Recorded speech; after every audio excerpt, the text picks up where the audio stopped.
bit more about how you're stuck. Yeah, God, got a couple of hours in this question here. You've got time. No, yeah. So how I'm stuck, what is the confidence that is kind of needing to be placed is going, this is my avenue, this is what I'm doing, this is what I'm known for. You know, if I look at my life, there was, you know, obviously childhood trauma, there was, you know, eating disorders, there was never feeling good enough, there was, God, there's a whole lot here, there's like, you know, not knowing my worth, trying to put my worth into other people, kind of like getting validation and not receiving it, and going through, you know, those ups and downs and depression and anxiety and whatever else. And yeah, and so it's like, where do you go?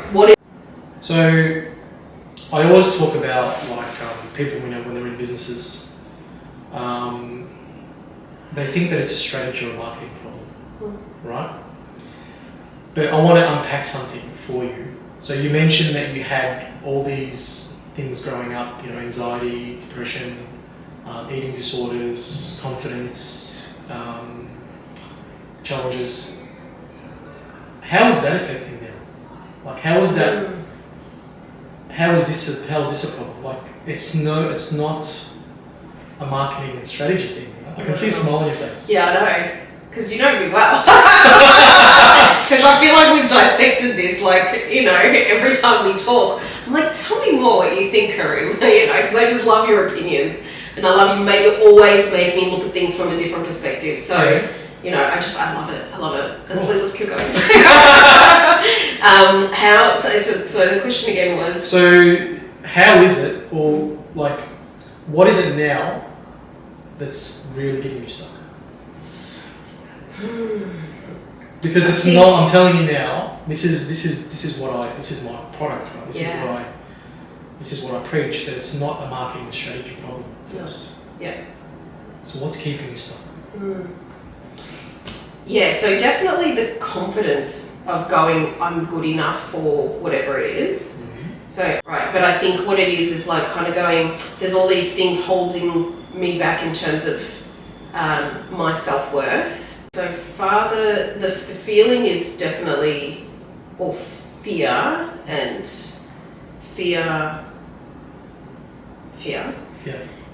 of being solo, doing it solo. Cool. And why is that frightening for you? I think it's the landing in a soft spot. So you fail and you fall, but it's like, when I think about the fall, I don't feel like I've got that support network to kind of go, I'm falling in a soft spot. That's probably... So you want to feel like you're landing in a soft spot? Yeah. So it's like, if I failed now and things didn't work out, I'm as I said, single mother of two, I feel like I would land and it would really hurt. It would be on concrete. I would be like raised. But if I had a good support network, then the soft landing wouldn't hurt as much. Does that make sense? Yeah. Can you tell me about the support that your dad gave you growing up? Did he give you the soft landing? He did. Yeah. Dad was that person, like, because I think he was probably this is a very sensitive topic for me, but he was my security. He was definitely my security, my safety, my belonging, my everything. So that so when he died, it was probably, and I still am probably going through that challenge of understanding who I am in the world. Understanding, I don't think I've really rebuilt a foundation, right? So it's probably just going to need a few sessions, but I think that I have had to, so since the day that Dad died, I have had to go, I create my world, right? So I create the foundation. I now need to make a really strong foundation for myself and the children, right? And that's the world. And because I'm constantly working on it, every day I wake up and I'm like, okay, what am I going to do to build that concrete? What else am I going to do to build that foundation? and it's like that constant, my mind is constantly going, this is where anxiety comes in, and when I fail at it, that's when depression comes in, and when I fail at that again, then my overeating comes in, and it's like old patterns coming back in, right? So, yeah, so I feel like Dad,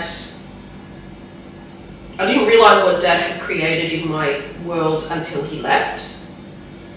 And not having, so we were talking before about not having something, then that's now him.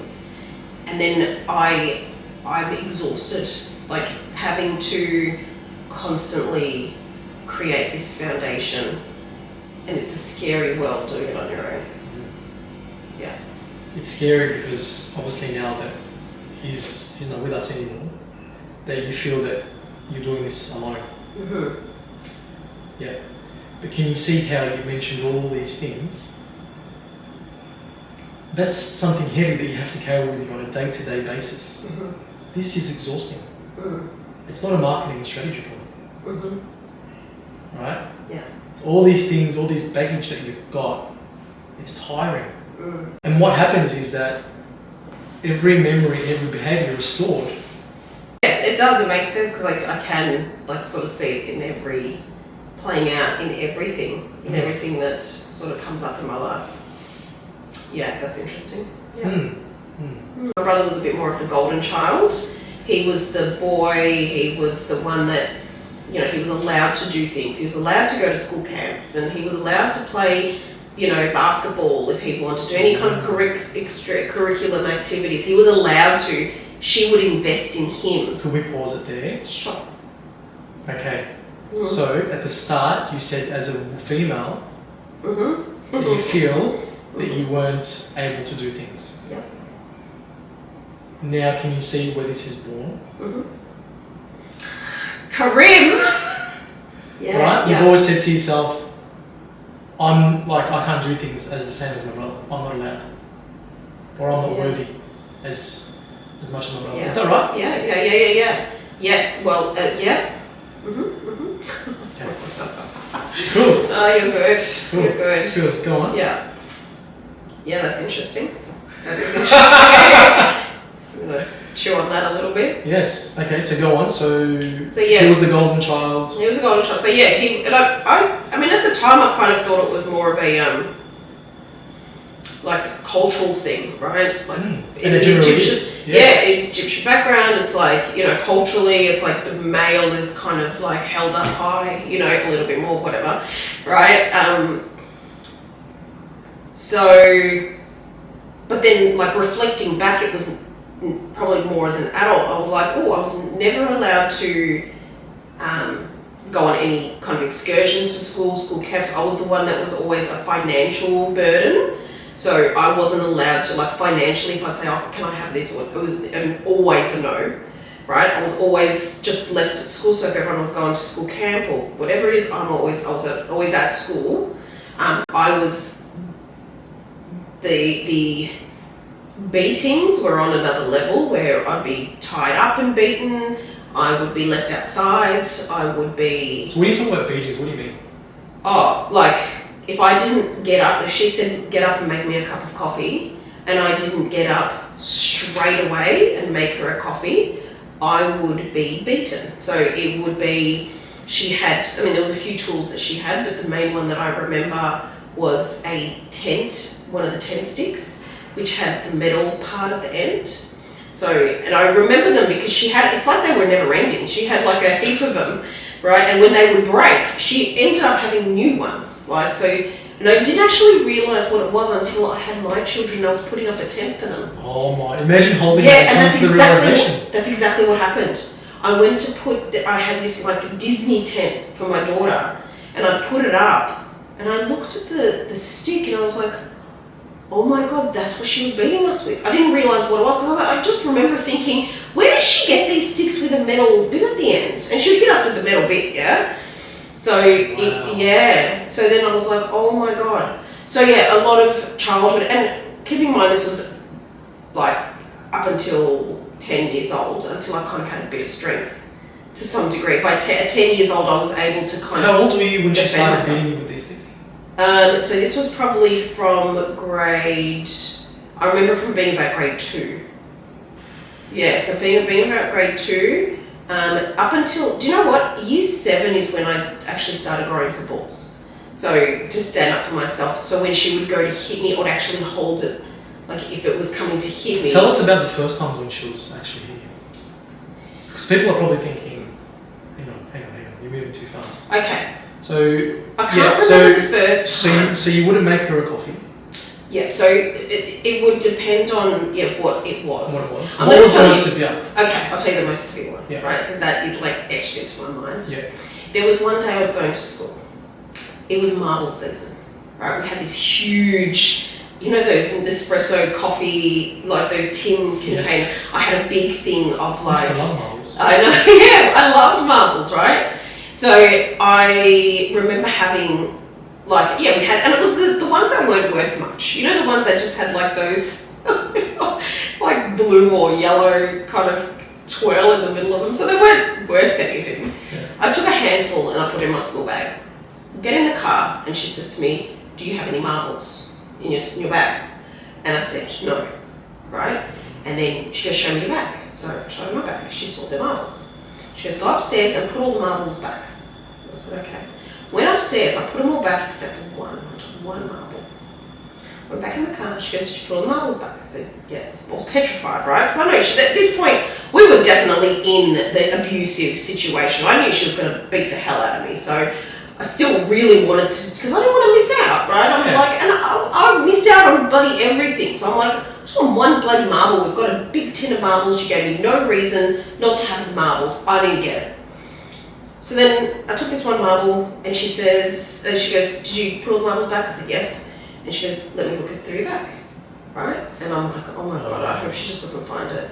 And then she sees the marble. And then she says to me, "Go inside. I'm just going to take your brother to school." Right? And I was like, oh my God, oh my God, oh my God. And at this point, I was at the point where I hadn't started running away from home yet. Right? That ended up coming later, where I ended up going into foster homes and those sorts of things. So at this point, I still I didn't have the balls. So this is probably grade 2, grade 3. Actually, no, this is probably more grade 3.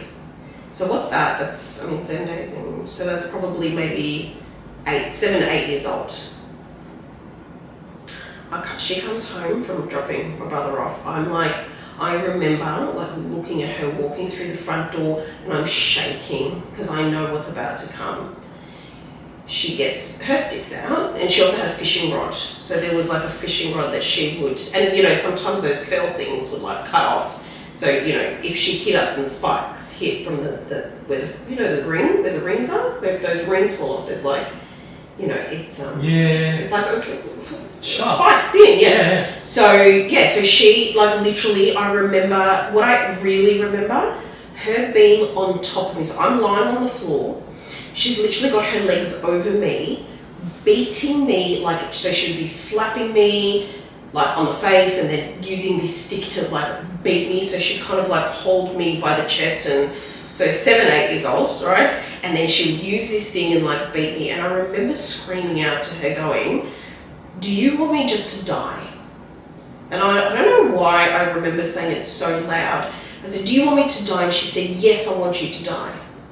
And then I pretended to be dead. I pretended to fake being dead. And I remember trying to be mute. She's like still beating me and I'm doing my best to pretend I'm dead. But it was so painful. It's the first time I've actually really spoken about it in detail. But I remember it being so painful, I couldn't hold the screams, right? So that day, I kind of knew where I was in the world, and I knew that I wasn't really worth much. And I remember that day she locked me outside for the rest of the day. She gave me one piece of bread. She threw a piece of bread on the floor and she goes, "You can eat bread like the dog that you are." So I remember her sort of saying to me that I was, making me just feel like I was worth nothing. And then in the evening, I was locked in the study room. So the rest of the night I was in the study room all day, and then at bedtime I went to my room. I wasn't allowed to eat that day, and I just remember, just her.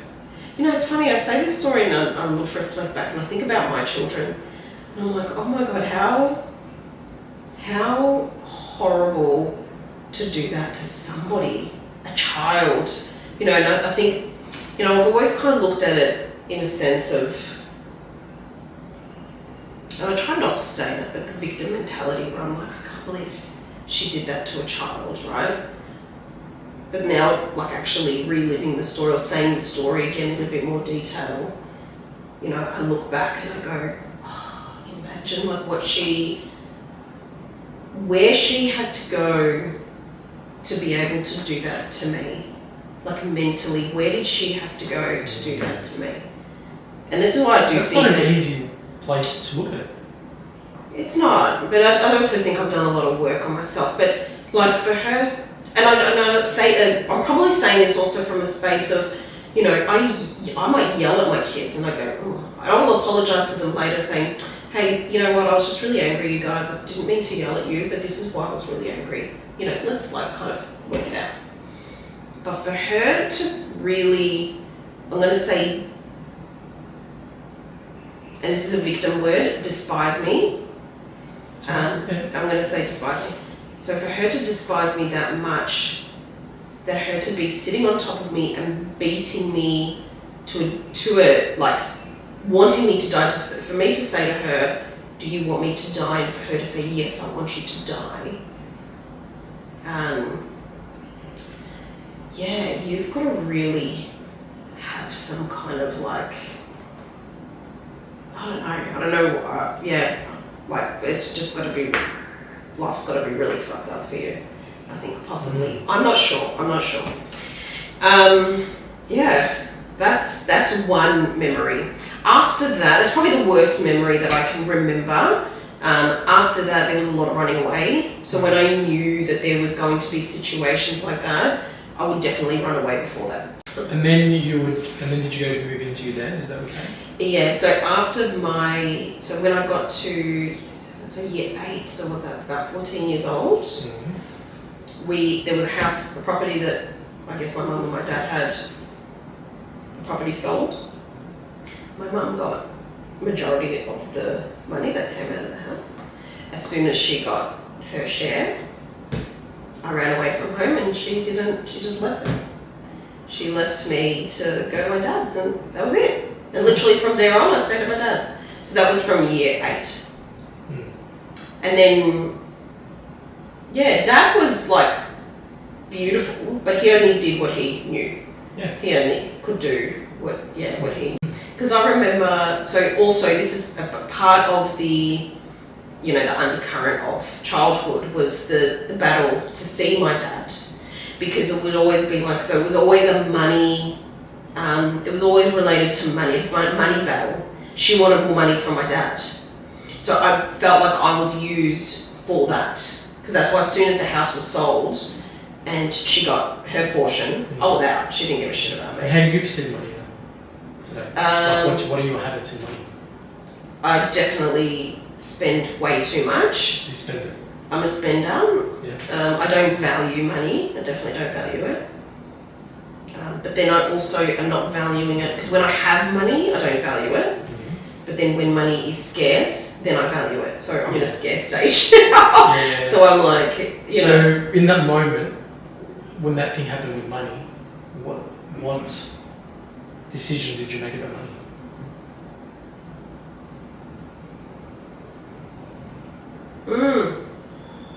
What a good question.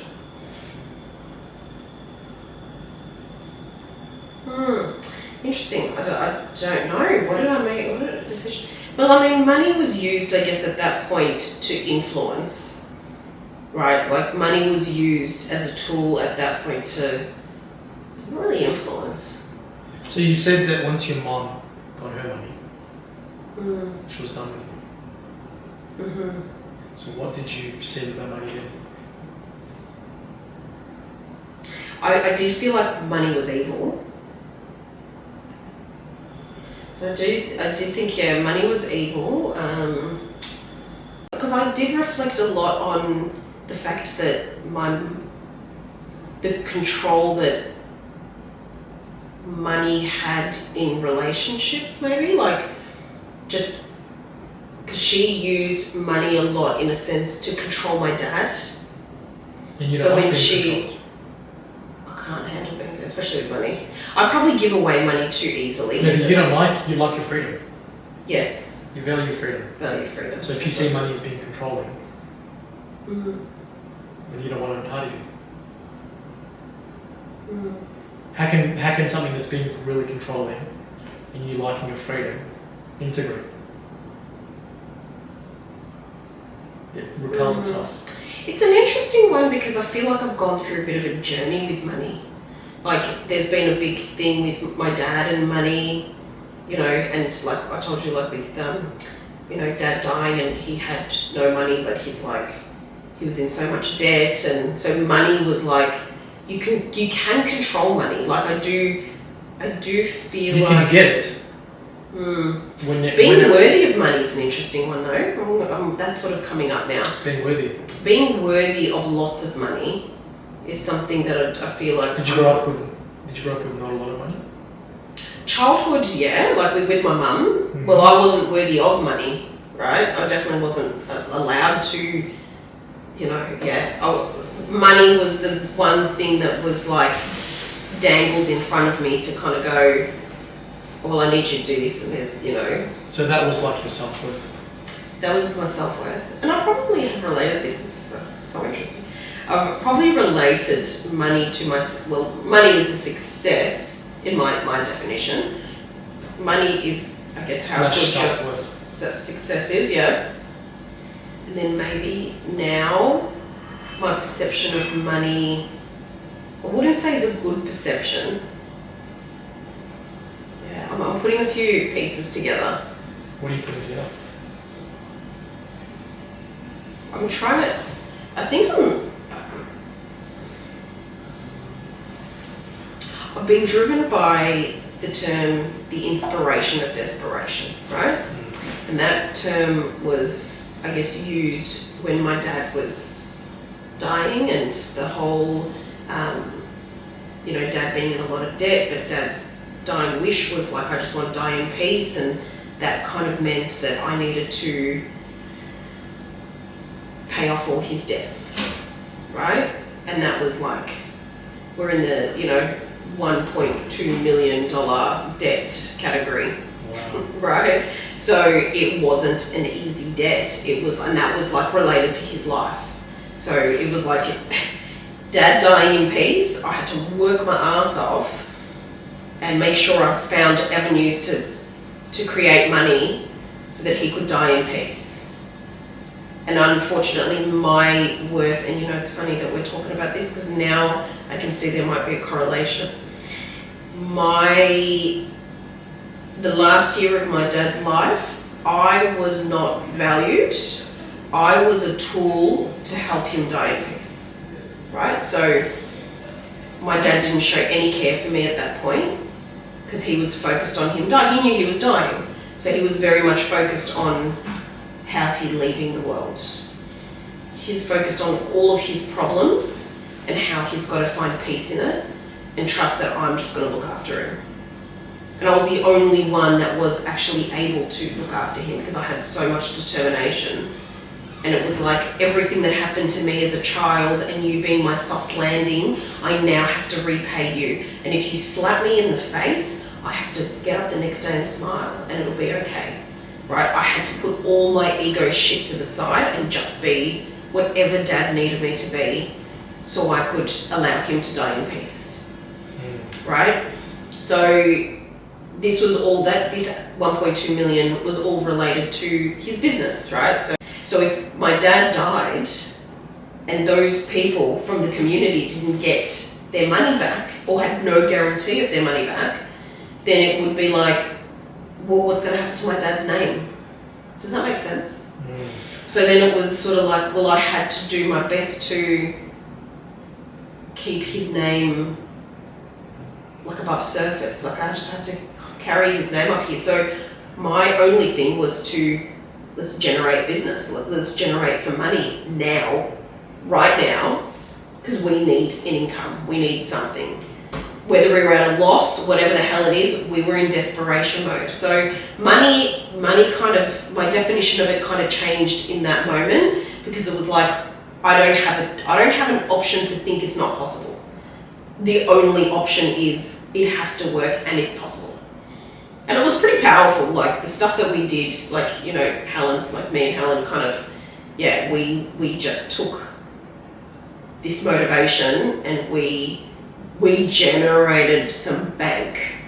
We made some insane sales. We were like, we went through like a third supplier, like a travel supplier, and we had like this package, and we sold this package to this supplier. They ended up reselling our package, so 700, they sold 700 of our packages, right? So we generated in a matter of, well, let's put it like this. 1 year from when Dad was diagnosed to the day that Dad died, I was able to, on the last day that my dad was responsive, he could speak and understand, I was able to say to him, okay, Dad, I've paid off this person, I've paid off this person, I've paid off this person.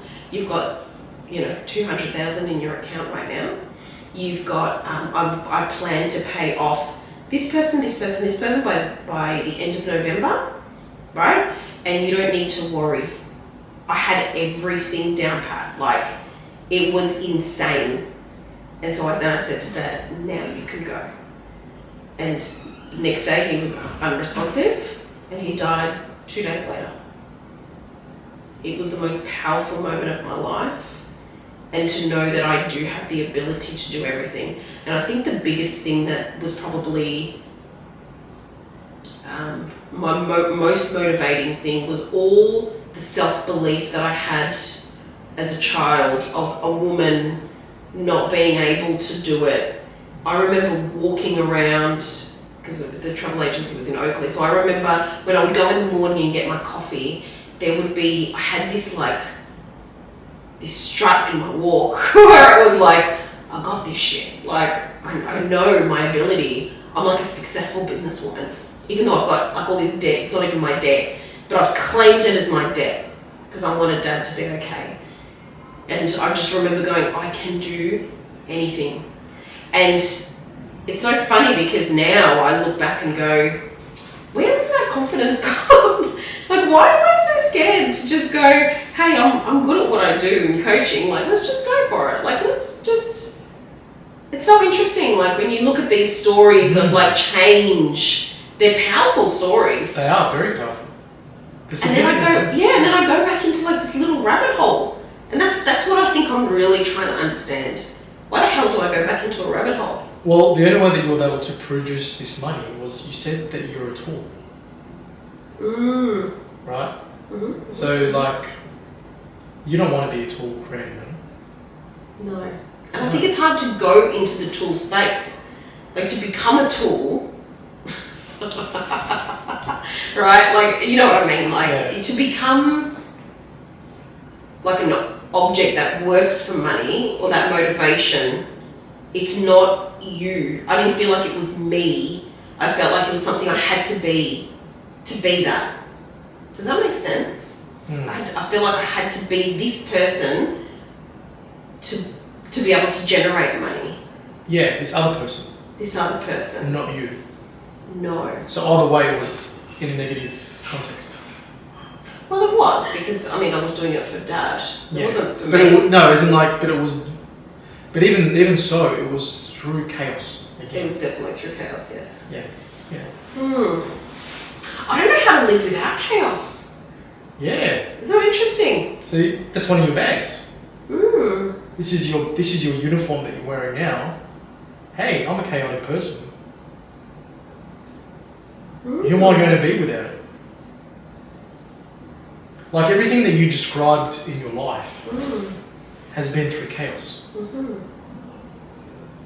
This makes sense with, like, I guess, males, I don't know why I keep referring it to males. I think males is because it's something that is easily adaptable. Yeah. Like you can kind of give it or take it, you can take it or leave it. So then I kind of relate when I'm feeling it like a place of weakness, and I look at my behaviour with a male, for example, and I go, if there's an attachment thing, you know, I'm just like, why can't I just let that go? Like, what is it? But then I like the chaos. I actually quite like the toxicity, because when there's a guy that's being really just laying it all out in the open and going, yep, I want to take you out on a date. I'm just like, You're not toxic enough. You're too upfront and honest. I know. This is boring. I actually look at it like it's boring. It's not a roller coaster. No. But then I wonder, because I feel like a lot of females also have that same mindset. Oh, a lot of people do. Well, yeah. A lot of people do. So you get back to that moment when you sorry. were 5. No. This actually connects. Yeah. It's when you were 5, and that moment where whether your dad did or didn't have, you know, an affair or, you know, was with someone else. Yeah. From that moment, you thought that's how life was meant to be. How old were you then? Yeah, 5. 5. Because from 0 to 7, you create your map of the world.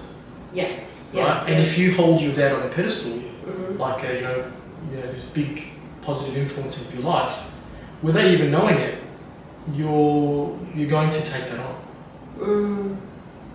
You're going to see. Plus, you've been in chaos as well. So all you know is rest, run, rest, run, rest, run. So interesting. You know, after this, my mind is just going to be like, rest, run, and I'm going to just find patterns. Yeah, because I'm already seeing patterns. Yeah. And how do we break the pattern? Right. So as I was saying before, is that all these behaviours and all these things live at an unconscious level. You can't simply read a book about personal development. You can't, attend seminars like a Tony Robbins seminar, and you can feel really good after, but you're going to be back to the same person. Yeah, agreed. Right? I've tried that as well. People have told me, Karim, what do you think of this seminar? I'm like, dude, you feel good for 2 or 3 days. You're going to be back where you are. I think I asked you recently about You did. I'm like, Tony Robbins one. Yeah, look, it depends on why you're wanting to go. Like, what are you wanting to achieve? If you're wanting to achieve and feel, pumped, for 2 or 3 days, you're wanting to have that experience, great. But if it's a long-term solution, it's not going to do anything for you. Yeah. We need to clean up all the crap at the unconscious level. And luckily, I've got a tool. Oh, you're the tool. I'm the tool. You're the tool. Yes, I know you do. So going back to the original question, right? All these things that you just mentioned, right? Your brain doesn't forget. Yeah. Right? This is the lens that you're looking through. Yeah. This windscreen that you're looking through is the lens, and it's pretty heavy. It's pretty dark, so you can't see through there. So there's a lot of stuff happening that it's not a marketing and sales strategy problem. This thing also represents all these bags that you're carrying. It's bloody exhausting. You're going from high to lows. I assume that there will be days where you're feeling pretty low. Yeah. Definitely. Yeah. I think what's coming up for you? Yeah, no, I think when I now say imposter syndrome, I think imposter syndrome has a lot to it. It's not just, it's not just that sort of saying imposter. I think imposter syndrome definitely has a lot to do with, female in the world, my worth as a female, that I can do it solo, and can I actually do it solo? Like believing in myself, believing my self-worth. But I mean that more in a sense of just trusting who I am. And what's the worst that's going to happen?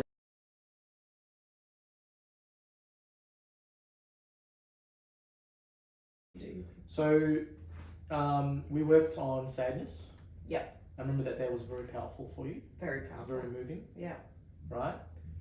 Tell me what it was like after. It's probably feels like a lifetime ago. But what was it like? What was life like? Do you remember? One thing that stood out the most was during the session, the conversation I had with my dad. Right, that was probably the biggest, the biggest life-changing experience, in a sense of you. I'm not going to say forced, but you highly encouraged me to just pretend my dad was right there. Well, I say pretend, but you really you were making me believe that he was right in front of me and I could talk to him. Yeah. And that was really challenging for me because I was so resistant to that. I did not want to talk to Dad. Like, it was, to actually believe that he could possibly be in front of me was really hard for me to grasp. That concept. And when I allowed myself to feel that and talk to him, it was like this relief to kind of go, you're still here and you're listening to me. And I think that definitely helped unlock a few things, like just in a sense of, the hurt that's associated with Dad's passing. I mean, don't get me wrong, it hasn't completely gone. Yeah. But I feel like there's a bit more, like now I go to the cemetery more often, which before it was too painful to go to the cemetery. Whereas now I'll go to the cemetery and I'll talk to Dad and, and me and the kids will go. Like, we try and just do it a bit more frequently. So I feel like even though, there's still sadness associated to Dad and him not being with us, it sort of feels like it's not as tight. So it feels like it's loosened up a bit and it's flexible. That's probably the best way to put it. It's like it's flexible where I can tap into it if I wanted to. If I sat and looked at a photo of him, I can go, but then I can go when I'm talking to the kids and I could say like really cool stuff and, if Dad was here, what he would do and what kind of granddad he would be and, and I can definitely look a lot more at like the lessons that he left us and those sorts of associations. So, yeah. We also spoke about just your everyday sadness. Sometimes you just don't feel like doing things. And that really played in your day-to-day activities, right? What has that been like since? I think what that session probably did was help me understand myself a lot more and to identify whatever my blockage was, right? So now that I can identify, like, for example, like starting business, like working with my business ideas and all of that, I get to a comfortable point, and then when I get to that point, then I'm like, whatever's next seems too hard. Yes. And then I go into the victim space because I'm like, I've got no one around to help me. Yes. Right? And I've got none of whatever. So then I kind of go, I can stay in my comfortability area, but then the blockage is like, I go into victim. And I think that since then, I've kind of gone, let me challenge the victim. So what it's sort of done is gone, okay, well, now what I need to do is go, well, what is it that's actually, what's actually stopping me? And a lot of it is actually just not knowing. So I don't know what to do next. So the sadness is kind of gone, it's not me being sad, it's me attaching to being sad because it helps me be a victim. Yes.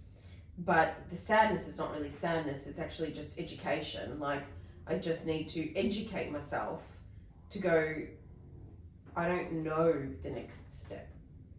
And I'm pretty lucky to have lots of support around, including yourself. Like, support around to go, well, I just need to reach out to people to help me. Yeah. And that I've done that a fair bit. And every time I feel like there is a blockage, then I go, okay, no, get out of victim, get out of that. You also told me a story as well, about a week or two after, or 3 weeks, I can't remember what it was, a script that you need to fill for antidepressants. Yeah.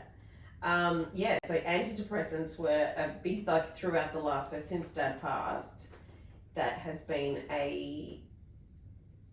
it's been up and down. Like, I'll be on it for a certain amount of time and then I get off it because I'm like, I can do good now. I can be good. I can, it's been whatever, 2 years, 3 years since Dad passed. I can keep on going. And then I'd get off it for a bit and then I would go back into my space of being victim, being upset, being alone, being whatever else. So definitely it has helped a lot to kind of go, okay, like I said before, like, what am I really feeling here? What is the real emotion here?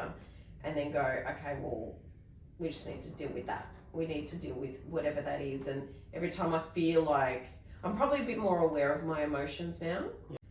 My sad emotions don't feel as strong as what they used to. So then the antidepressants are not needed as much. And, there are times every now and then where I can't shake the feeling, but I feel like the recovery is a lot faster. Cool. So in that week, you didn't refill your script? No. For how long? Well, I haven't refilled it. Wow. Yeah. That's amazing. So there's a lot of stigma around antidepressants. Yeah. Right? And I'm so glad that you're able to, and you're so courageous and so strong. Thank you. Because a lot of people, they don't like talking about it. They see it as a weakness, it's embarrassing, all that type of thing. Yeah. And I'm so glad that you're able to talk about it because so many people are hiding behind it. Yeah. Yeah. And I actually encourage people, if you're feeling in a funk and nothing's really helping, this could help you. Yeah. In the meantime, type of thing. Absolutely. Before you address or before you want to get to the root cause. Yeah. Of why you're feeling this way. Yeah. I do think, like, looking back now, I do think that I agree with you. Like, I think that antidepressants are good to help you, like, just pull you up a little bit, right? It kind of gets you out of the sinking ship. So it kind of like helps, like, just help you breathe. I think as a short-term fix. And I think it's easy for people to stay on it as a long-term fix. But the good thing with what you do is that you're going, okay, cool, well, we're now above water.